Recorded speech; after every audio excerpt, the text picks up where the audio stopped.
बंदरा में मिला डॉल्फिन मछली। युवाओं ने पहले खूब खींचा सेल्फी और फिर नदी में छोड़ा। समुद्र एवं गंगा नदी में पाए जाने वाला डॉल्फिन मछली बुधवार की अहले सुबह बंदरा प्रखंड क्षेत्र के टेपरी गांव के मछुआरों को मिली। बूढ़ी गंडक नदी में मछली मारने के दौरान यह मछली मछुआरों को मिले। स्थानीय ग्रामीणों का बताना है कि नौका सवार कुछ मछुआरे बूढ़ी गंडक नदी में जाल से नदी में मछली मार रहे थे। इसी दौरान मछली मारने के लिए जब नदी में जाल फेंकी गई तो काफी वजन महसूस किया गया। ऐसा लगा कि नाव ही नदी में समा जाएगी, लिहाजा मछुआरों ने चतुरता दिखाई। जब जाल नदी से बाहर निकाला गया तो यह समुद्री मछली डॉल्फिन को देखकर सभी अचरज में पड़ गए। मछुआरों का बताना है कि पहले तो लगा कि शायद यह कोई खतरनाक जलीय जीव है, लेकिन जब जल से इसे बाहर निकाला गया तो इस मछली को देखकर सहसा लोगों को विश्वास ही नहीं हो रहा था।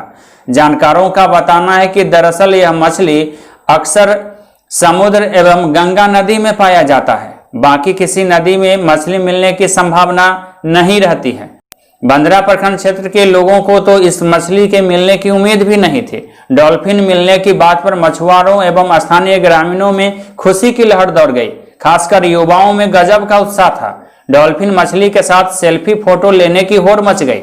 खबर मिलने के साथ ही ग्रामीणों की भीड़ भी मौके पर जुट गई। सैकड़ों की संख्या में ग्रामीण मौके पर जुट गए।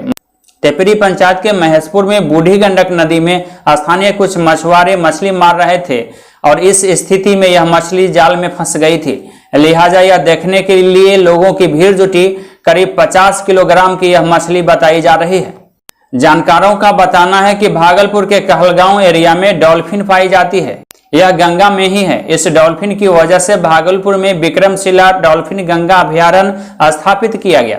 मजेदार बात यह भी है कि पूरे एशिया में सिर्फ यही एक जगह है जो डॉल्फिनों के लिए संरक्षित क्षेत्र है। डॉल्फिन को यहाँ स्थानीय भाषा में सूस भी कहा जाता है।